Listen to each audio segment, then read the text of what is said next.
দাইদেউ পাহিহঁতৰ লগতে দিগন্তহঁতৰ ঘৰখনক আমি গাঁৱৰ পৰা এঘৰে কৰি দিওঁ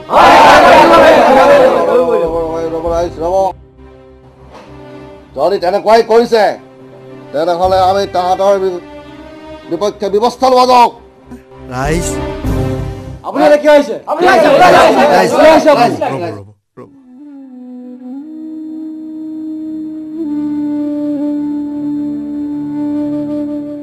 ৰাইজ প্ৰথমে মই আপোনালোকৰ ওচৰত কৰজোৰে প্ৰণাম কৰিছোঁ আপোনালোকৰ আদেশ অমান্য কৰি মই ইয়ালৈ আহি যি ভুল কৰিলোঁ তাৰ বাবে যেন আপোনালোকে মোক ক্ষমা কৰি দিয়ে মই ইয়ালৈ অহাৰ উদ্দেশ্য হ'ল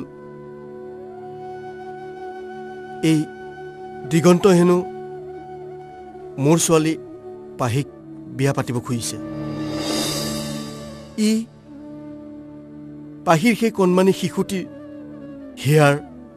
দেউতাকৰ নাম দিব বিচাৰিছে মই একো সিদ্ধান্ত ল'ব নোৱাৰিহে আপোনালোকৰ ওচৰলৈ আহিছোঁ আপোনালোকে বা কি কয়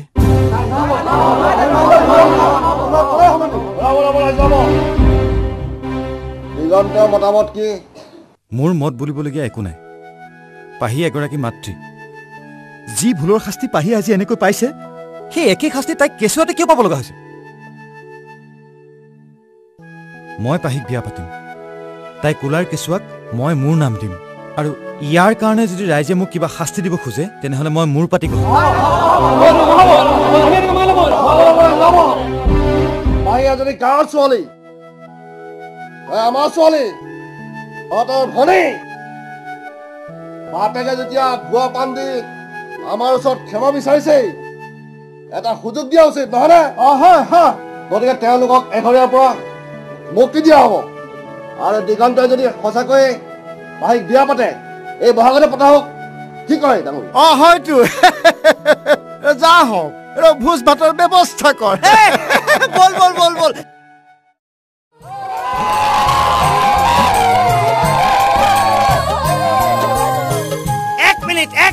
এক মিনিট তেনেহলে এইবাৰ বিহুত আমাৰ দিগন্তৰ ঢোলৰ চাপৰত পাহিয়ে নাচিব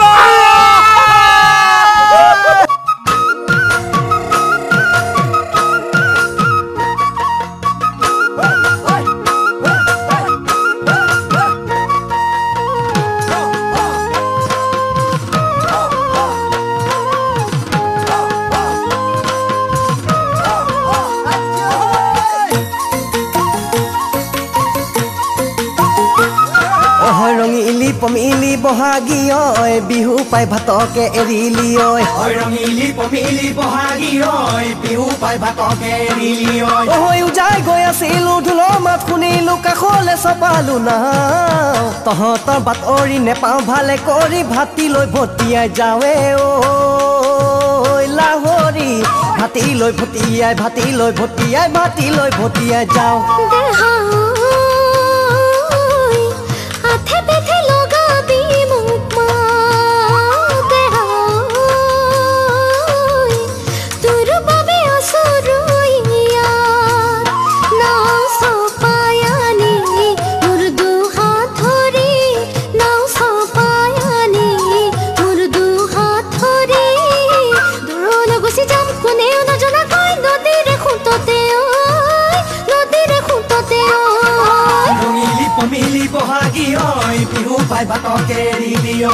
ৰঙিলি পমিলি বহাগী ঐ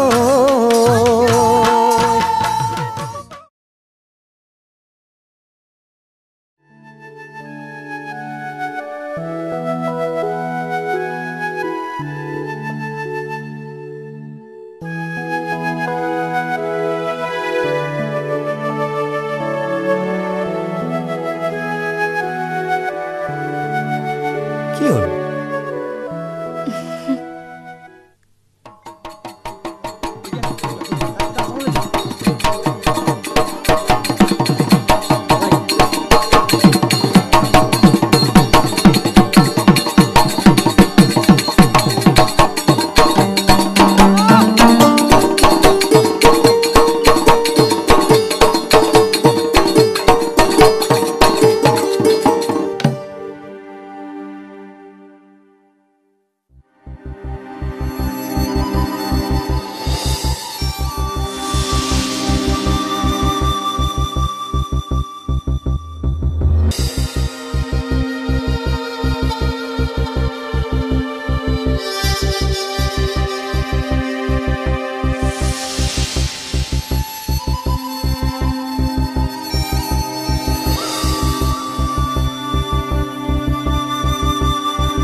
ফুটাৰ কাৰণে সেই পাছৰ পৰা জুপিয়াই পৰা নহয় অ কি তেনেহ'লে সি গাঁৱত আহিবৰ কাৰণে বাছখনত উঠিছিল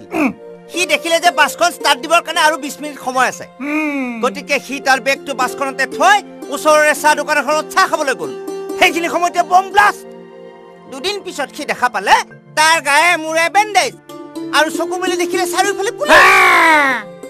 তাৰ বেগটো পাছত আছে সেইকাৰণে পুলিচে তাক ছাছপেক্ট কৰিছে তাৰপিছতে জেল আৰু এতিয়া সেই নিৰ্দোষ প্ৰমাণ হ'ল আৰু এতিয়া ঘৰত গুচি আহিল তাৰপিছত বাকীখিনি গম পাবিয়ে নহয় পানী দেখা পালে মোকতো জানই মই কৈ থাকো দেই এই কথাবিলাক কমপ্লিট নকৰে পানী গ'ল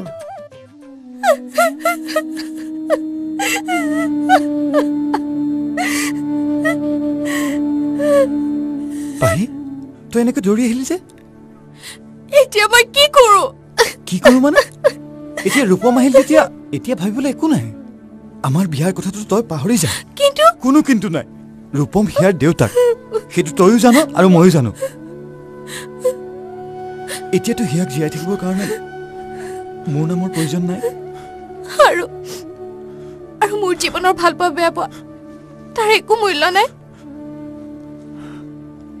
ৰূপমটো দূৰৰ কথা মই যেতিয়া অকলে আছিলো মোৰ চাহটোৱে মোৰ লগ এৰিছিল তই আছিলি মোৰ কাষত আৰু তই নহা হলে চাগে সিয়াইও এই পৃথিৱীখনক নেদেখিলেহেঁতেন আৰু তই এতিয়া কৈছ নাই মই ইমান স্বাৰ্থপৰ হ'ব নোৱাৰো এয়া তোৰ মোৰ হাতৰ কথা নহয় ওপৰজনাই যেনেকে লিখি দিছে তাকেই হ'ব অনিলে কয় নহয় জন্ম মৃত্যু চব ওপৰৱালা ওপৰত এতিয়া আৰু আমি ইয়াত দেৰি কৰি থাকি লাভ নাই বল যাওঁ না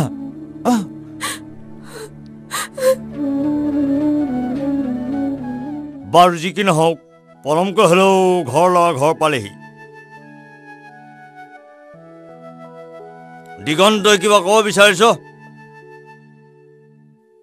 ৰূপম হঠাৎ নোহোৱা হোৱাত যোৱা বহাগতে হ'ব লগা ৰূপম আৰু পাহিৰ বিয়াখন মই ভাবোঁ এই বহাগতে হওক মই ইতিমধ্যে এই কথাষাৰ গাঁওবুঢ়া বৰ্তা আৰু খুৰাদেউক জনাইছোঁ এতিয়া ৰাইজে নখ জোকাৰিলে নৈ বয় আৰু মই কথাষাৰ ভাবিছোঁ দিগন্তই হক কথাকে কৈছে তেনেহ'লে এইবাৰ বহাগতে বিয়াখন হৈ যাওক কি কয় ৰ'ব বৰদেউতা মোৰ ক'বলগীয়া আছে বিয়া হ'ব এই বহাগতেই বিয়া হ'ব কিন্তু মোৰ লগত নহয়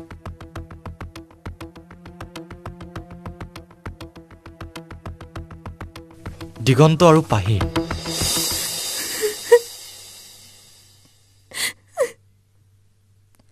মোতকৈ পাহিৰ ওপৰত দিগন্তৰ বেছিকৈ অধিকাৰ আছে মই নথকা অৱস্থাত দিগন্তই যিখিনি সহায় কৰিলে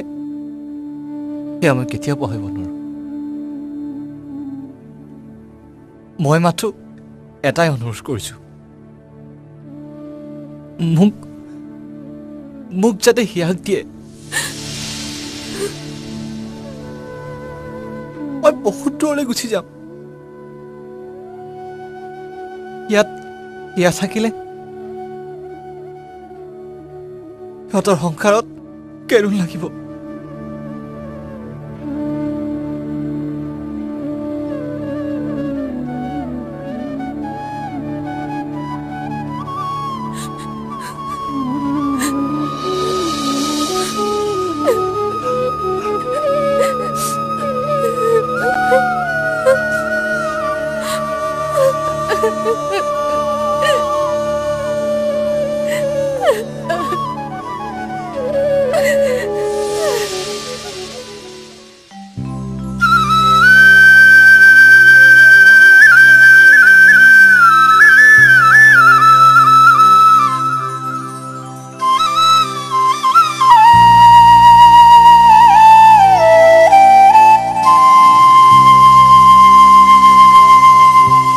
স্মৃতিৰ দিগন্তত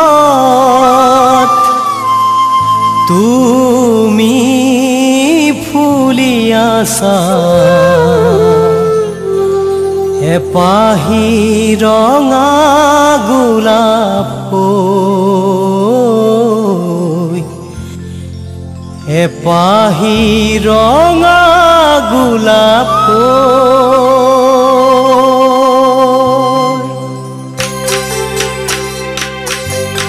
স্মৃতিৰ দিগন্তত তুমি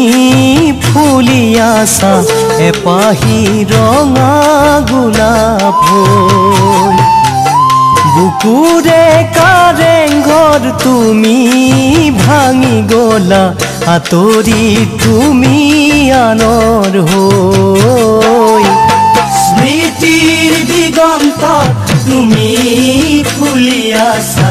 এপাহি ৰঙা গোলাপ বুকুৰে কাৰেংঘৰ তুমি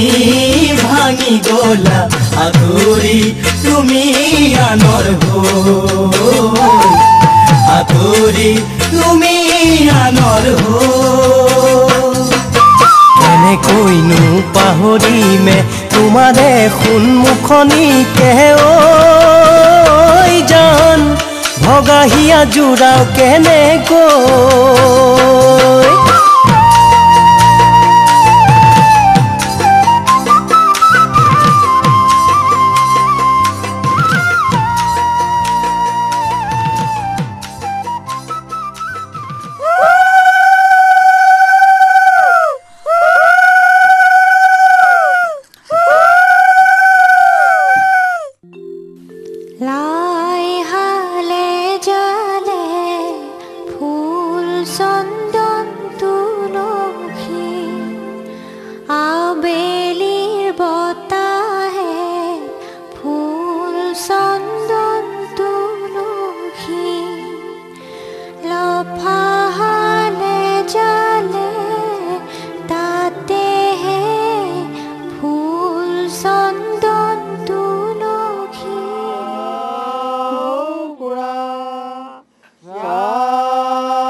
মালকত খাই পেলালো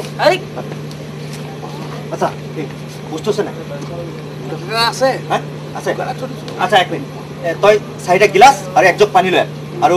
মাংস অকণমান লৈ দিবি ঐ তই কি কৰিছ তাত বিলাব লাগে চব মানুহ ৰৈ আছে তই বলা ঠিক দেই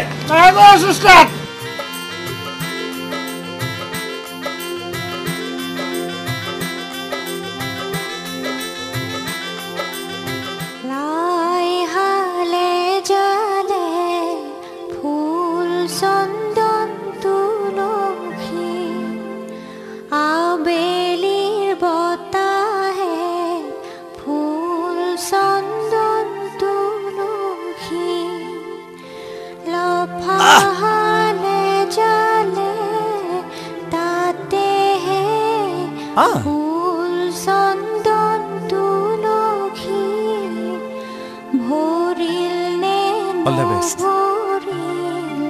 ৰাধা তোমাৰ কলসি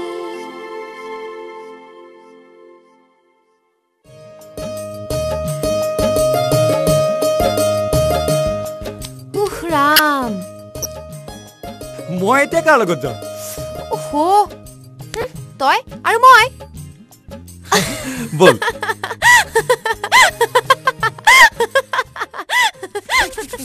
চবৰে ফিটিং হৈ গ'ল